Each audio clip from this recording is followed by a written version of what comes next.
Thank you, Madam Chair. Mr. President, principal by inducement. It could be money, it could be an order by a person who have influence over another. How about principal by direct participation, Mr. President? You actually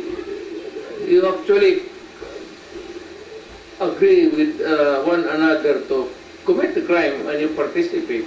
Thank you. And how about principal by indispensable cooperation? Well, in the sense that, for example, if there is no way of traveling from one place to another, and you are the only person who can provide the transportation, a vehicle, and that would be indispensable cooperation. Without the vehicle, you cannot commit the crime. Thank you, Mr. President, for enlightening.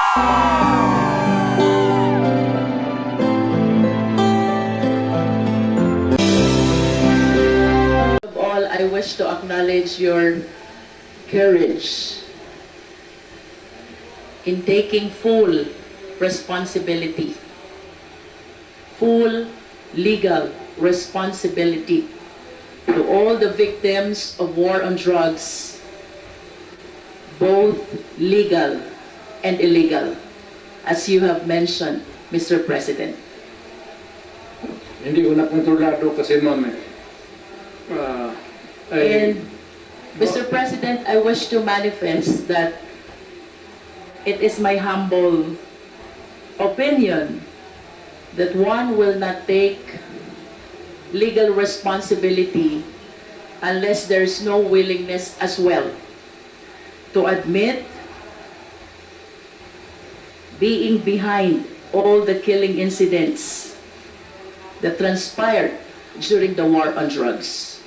It is therefore the humble submission of this representation, Mr. Chair, that with that statement coming from the former president, he acknowledges that all the killing incidents during the war on drugs spring from his order to kill drug personalities. That is a manifestation, Mr. Chair. Mr. Chair, I understand that the resource speaker, the former president, is a lawyer. Mr. President, may I request that you educate the Filipino people, and I am certain that you understand what conspiracy theory is all about. Please educate us, Mr. President.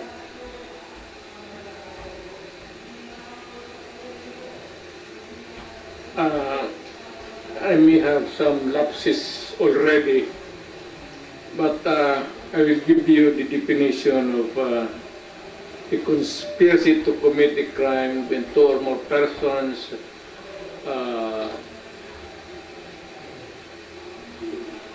decide or discuss to commit a crime and actually do it.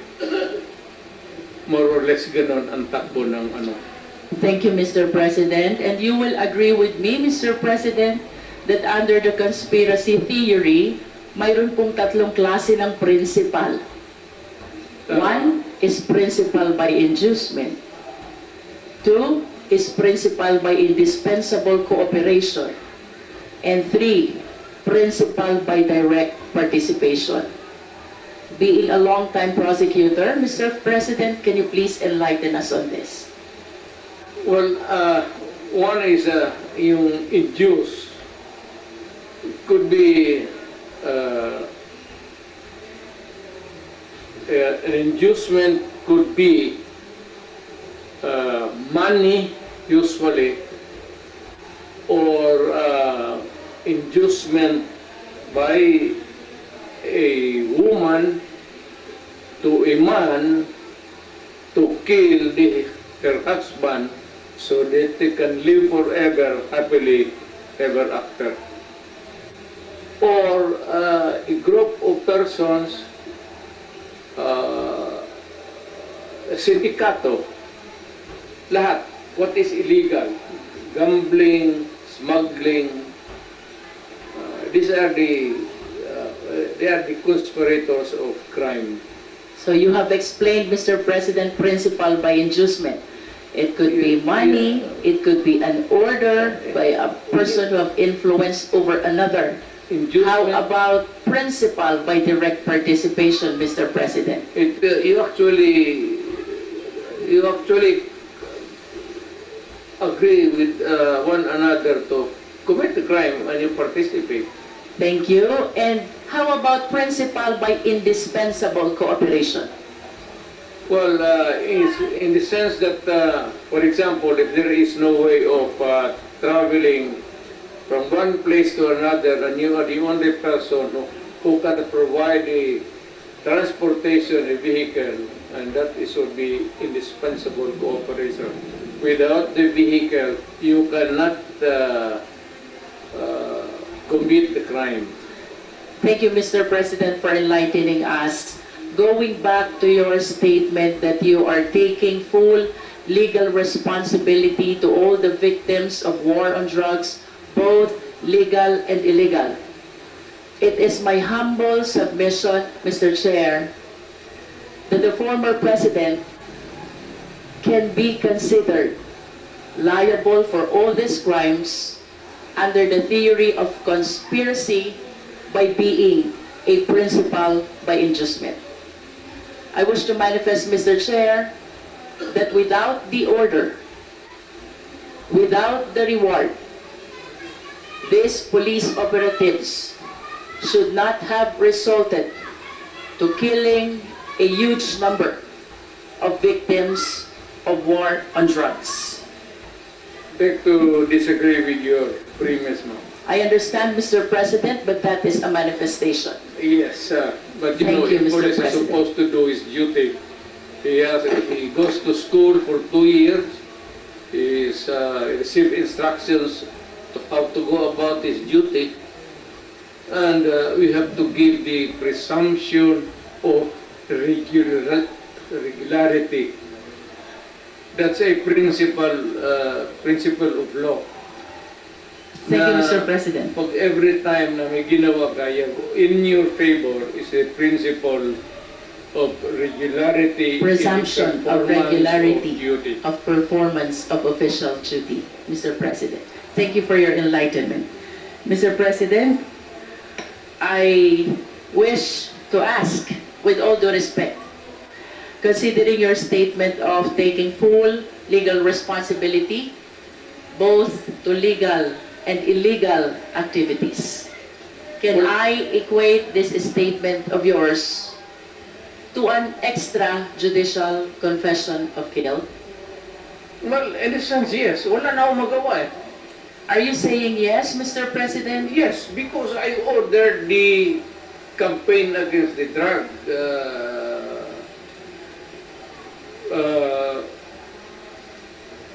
syndicates.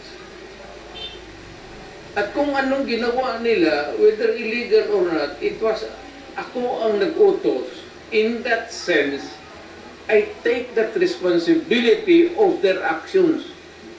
Wala akong magawa eh. Commander ako, nag-utos ako. Puntahan ninyo yan. Eh, just like a commander, or not a military, police, iutusan mo. Pag may nangyari dyan, magkabulyaso, whether right or wrong, iyo yan. Iyo talaga yan. Kung hindi ka ng bobo na mayor, hindi mo iwanan yung tao na inutusan mo. Unless yung pumunta doon, inutusan mo mag-operate ng illegal gambling or droga, tapos nag-rape, kung anong ginagawa na kabalastugan, ako na mismo ang papatay, hindi na kailangan na hintayin mo pa.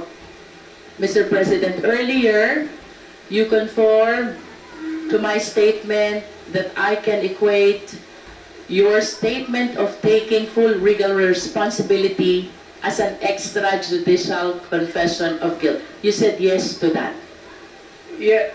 No, I'm just reiterating the question, Mr. President. It's not about guilt or a wrong. What I'm saying is that yung lahat ng inutosan ko yung war against drugs, o yung isang platoon dyan o isang batalyon, kung ano yung ginagawa nila, kaya I take full responsibility for that. Mr. President, you are surrounded by, I believe, 4 lawyers. Hindi ko na kailangan, ma'am. Because you are a lawyer I can yourself. take of myself. I can take care of Yes. myself. And of course, you understand the elements of an extrajudicial confession. Yes. You confirm that you are of sound mind. And not only that, of body Yes. as well. You confirm that your statement is voluntary. Yes. And of course, you confirm that you understand the consequences of your extrajudicial confession.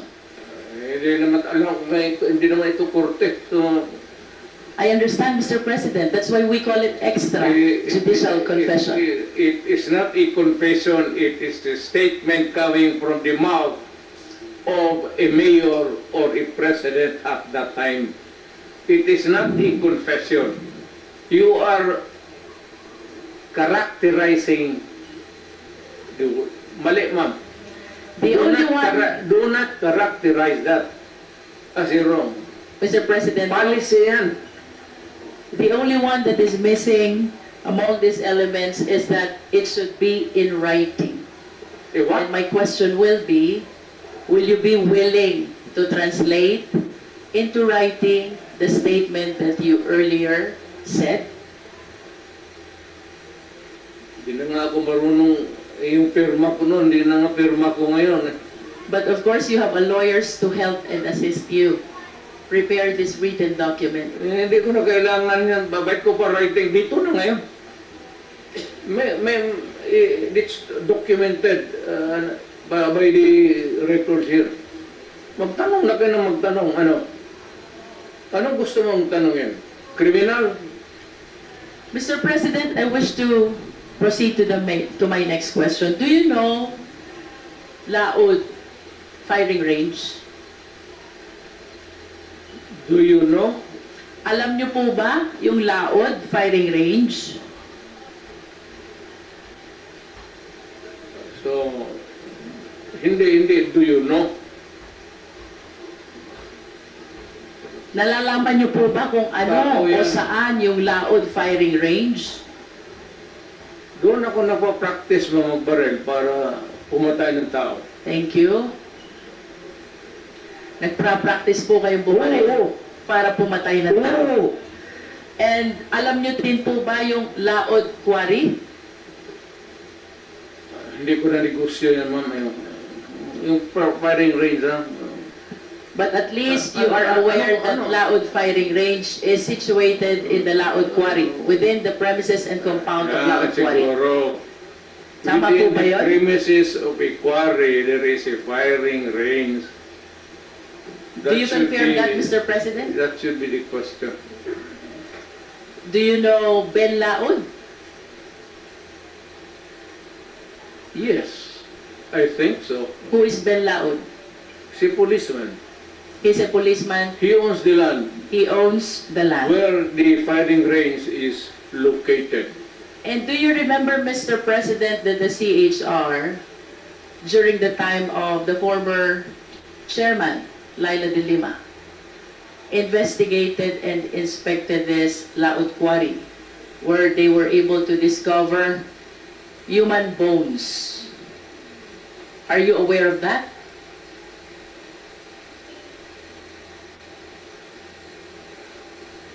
Sino man? Who investigated? Panahon po ni Chairman Laila de Lima sa Commission on Human Rights. Sorry, I do not know her.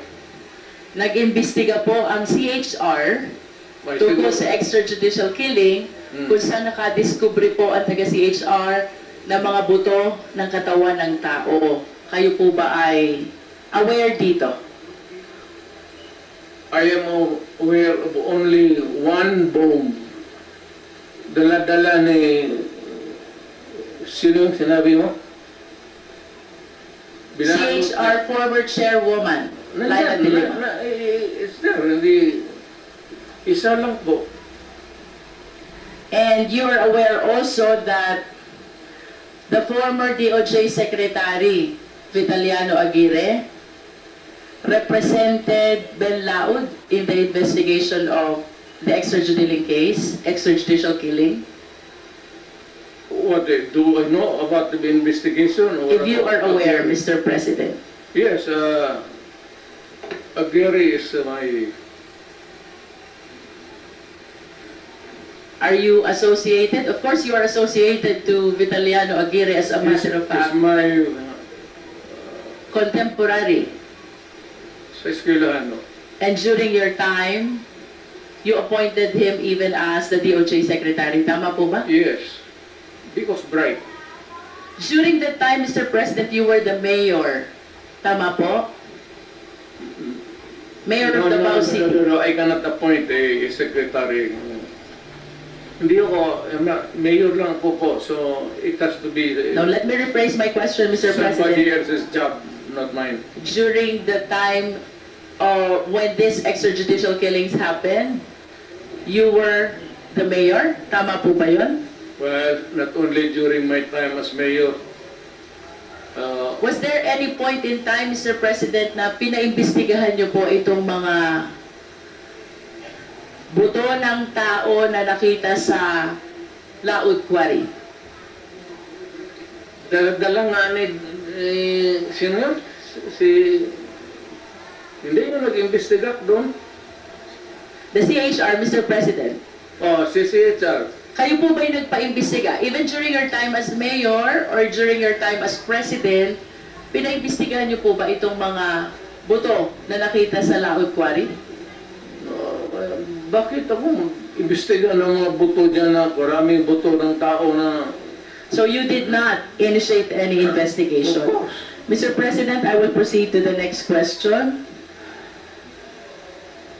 On December 31, 2004, nag-conduct po ng raid ang PIDEA 11, headed by Superintendent Wilkins Villanueva, joined by some operatives of PIDEA Manila, National Headquarter. 6 po yung Chinese na napatay. But in addition to this Chinese, a certain SPO4, Val Carillo, apprehended Alan C. along with 10 other companions. Based on the affidavit of Mr. Las Cañas, Mr. President, you ordered the killing of Mr. Alan C. along with the 10 other companions. That is not true. That is the job of the police. Hindi ko trabaho magpatay, ma'am. There are 2 important observations in his affidavit, Mr. President. Ang sabi po niya dito, si Alan C. ay nag-offer ng 200 million for the release of the 2 chemists and another 100 million for the remaining 8 personalities. But when he tried to seek your permission, you refused, and you even said, madami kayong intel funds. Totoo yan. Kung bribery siguro yan. Hindi ko, never in my... Are you confirming, Mr. President, that during this time, Las Cañas and Sunny Buenaventura sought your permission whether to release Alan C. and the 10 others in exchange of the 200 million plus 100 million? Masyadong malaking pera yan, ma'am. Totoo yan. You are denying it, Mr. President. Of course. But do you confirm that when you refused this offer, you even told Sunny Buenaventura and Arturo Las Cañas that you have ample intel funds, so you don't need those bribes, if you call it bribe? I do not remember making a statement like that. But money for operations against crime, malaki ang funding ng Davao City. Another important observation, Mr. President, these 11 personalities were asked as to the whereabouts of their passport. Alan C. said that his passport was taken by the operatives, while the 10 others, ang sabi po nila, hawak ng employer nila and the employer was named as Michael Yam. What can you say about this? Nothing to do with it. Wala akong pakialam dyan. Hindi ako nakikialam ng mga Pasko. Mr. President, to conclude the question about this Dumoy raid, this is the raid of the PIDEA which happened in Davao Shabu Laboratory on December 31, 2004, where 6 Chinese personalities were killed during the raid, and the 11 others were brought to Laod Quarry, where they were summarily executed and buried upon your order, according to the testimony of Arturo Las Cañas. Do not believe Turlos kanya. Let me proceed to the Binubula ko lang niya. next question, Mr. President. In 1993, Mr. President, binomba po itong St. Peter's Cathedral in Davao City where 7 died. Naalala niyo po ba ito? And according to Arturo Las Mr. Cañas, Chair, point of order. What was I would like to find out Excuse me, if Attorney Delgra is coaching the President, because she has been whispering in the ears of the former President. To find out. Attorney Delga, please refrain from coaching. The President is able to answer all these questions being asked He's of him. advising me And about my you are legal only rights. limited to advising the Legal your client with his rights. Nothing more, nothing less. He's I hope a lawyer. you follow the rule, Attorney Delga. Please proceed. He does not have to coach me. I know how to answer. Mr. Chair, 1993, binomba po ang St. Peter's Cathedral, Davao City, where 7 died. Naalala niyo po ba ito, Mr. President? Yung simbahan, ma'am. Opo, St. Peter's Cathedral in Davao Yes, sir. City. At sangayon po kay Arturo Las Cañas, kayo ay galit na galit sa pangyayaring ito. Sinong hindi magalit, ma'am? At dahil po sa inyong mahigpit na galit, ay inorderan nyo po itong sina Las Cañas na bombahin ang mga moske, kasama po ang Kamamara Mosque at Bancorehan Mosque.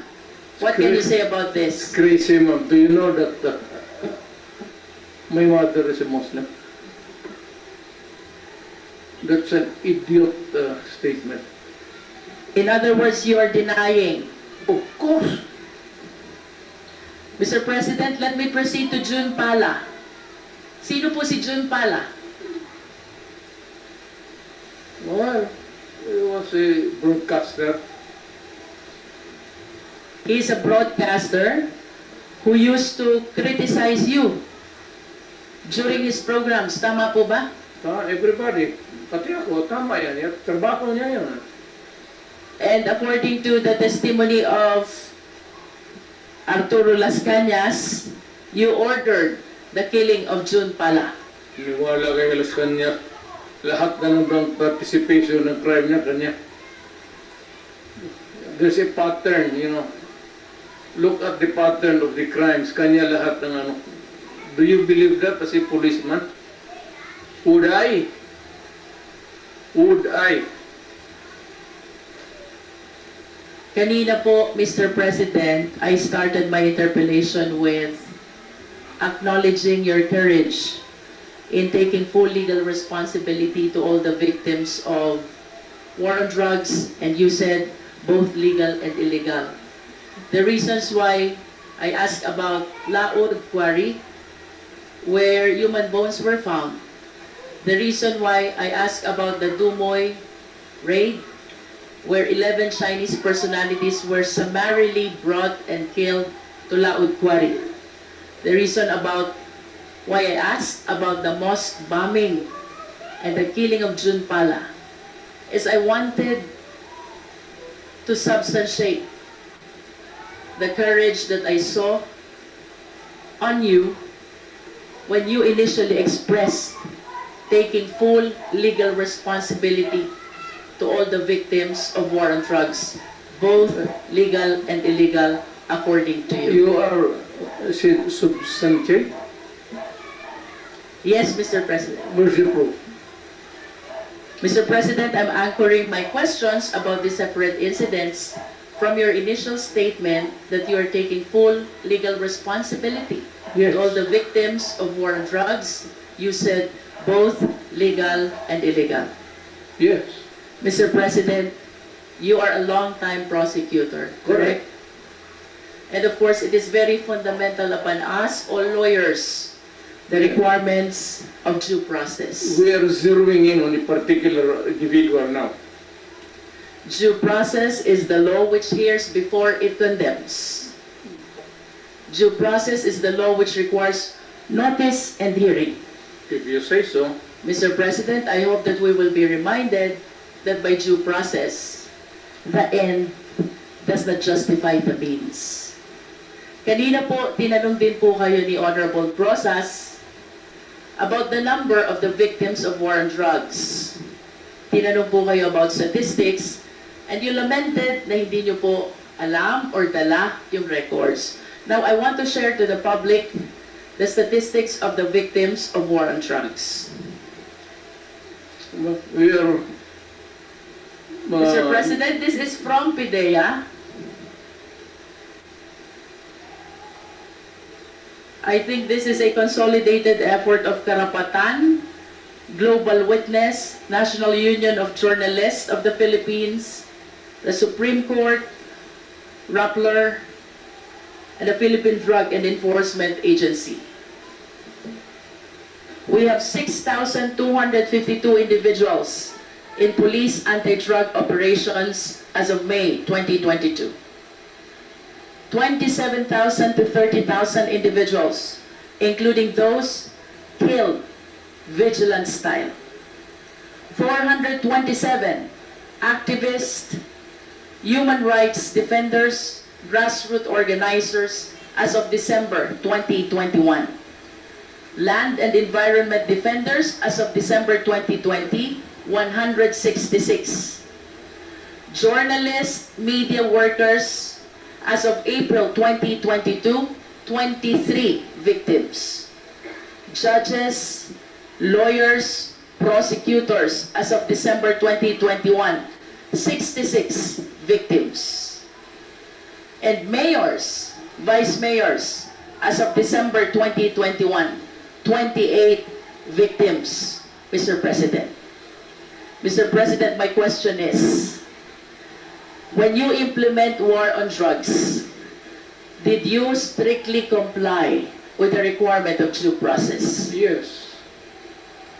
Mr. Chair, I will wrap up. Thank you, Mr. President. Mr. Chair, it is my humble submission that contrary to the answer of the former President, I humbly believe that the former President and his war on drugs never complied with the requirements of due process. The statistics show, Mr. President, the huge number of victims of war on drugs. If my memory serves me right, during the time of Aquino administration, there are like around 200, and during the present administration, there are around like 200 victims as well of war on drugs. Given these statistics, Mr. Chair, this is almost or around 31,000 victims of war on drugs. If indeed they follow the requirement of due process, wala po dapat ganito karaming patay. At ang dapat, maraming kaso na pending in court. I hope all of us will be reminded by the fundamental law that no person should be deprived of life, liberty, and property without due process of law. By Mr. President's own admission of his accountability, both to legal and illegal actions of the police, it is the humble submission of this representation, Mr. Chair, that the Quadcom is ready to make a recommendation for the filing of the necessary action in court. That is a violation of the law, RA 9851, Act defining and penalizing crimes against international humanitarian law, or at the very least, the murder cases as defined under the revised penal code. To finally conclude, Mr. Chair, last series of questions to Mr. President, again to substantiate the courage that he was able to show during the initial part of this hearing. Mr. President, in the past hearing of Quadcom, may 3 Chinese drug lords na napatay sa Davao Penal Colony. Are you willing to take accountability and responsibility also for this? Wala na ako niyan, ma'am. Nandito na ako sa Maynila. So, you're saying no. Oo, well, kung gusto mo isali yan, idagdag mo na, okay lang. How about the death of General Barayuga, the PSCSO Secretary? Are you willing to take full legal responsibility for this? I do not kill generals. The death of Mayor Aldong Parohinog and the 15 others in Osamis City. Are you taking full responsibility on this? Hindi ako nagpapatay ng mga mayor, ma'am. The death of Mayor Espinosa of Albuera Leyte. Are you taking full responsibility on this? Hindi mo, ma'am. That's my birthplace. The death of Tony Halili in Tanawan City. Malayo yan sa akin, ma'am. The death of Mayor Perez of Los Baños. Lalo na. Ibalik ko po dun sa una niyong sinabi. If you are denying all this, alin po yung tinutukoy niyo when you said you are taking full legal responsibility to all the victims of war on drugs, both legal and illegal? Yes.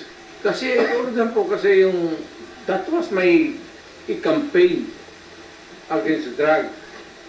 Na alam mo, maraming istasyon, maraming pulis.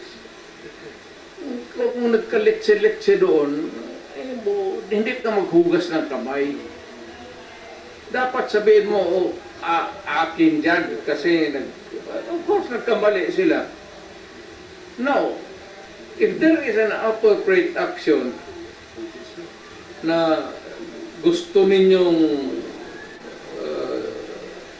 ilabas, then file the case in court. Wala naman pili, matagal na yan yung sabi extrajudicial killing. I am challenging anybody or everybody who makes the accusation, whether it is really true or not, it may be true, file the case in court because may korte tayo. And even if you admit na totoo yan, you have to go to court because I will make the admission there again. Are you saying, Mr. President, that when you go to court, you're willing to admit also your accountability for all the deaths during the war on drugs? Ay, of course, may abogado man ako, ma'am. Kung ano sabihin ng abogado ko, sunod ako. I hope that everything that you said before the Quad can be reduced in writing so that truly we can believe that you're taking full legal responsibility to all the victims of war on drugs, both legal and illegal, because as lawyers we believe that by extrajudicial confession, we have to put that in writing, Mr. President. Totoo yan, I order the campaign against drugs. Hindi ako it's a policy of government or of the president. Hindi ako maghugas ng kamay. Hindi ako sabi, hindi, kasi yung department, hindi, akin yun. Mr. President, last question. If one of these days the ICC will come, will you voluntarily submit yourself? Sipain ko pa sila, ma'am. But you said a while ago that if somebody will sponsor your fare to the ICC, you will voluntarily submit yourself to their investigation and jurisdiction. Yes. Pero kung sila mapunta dito, sipain ko. But will you confirm that you are willing to submit voluntarily yourself to ICC? Punta ko doon, sipain ko din sila. Same. I have nothing further, Mr. Chair. Thank you, Mr. President. Thank you, Congressman.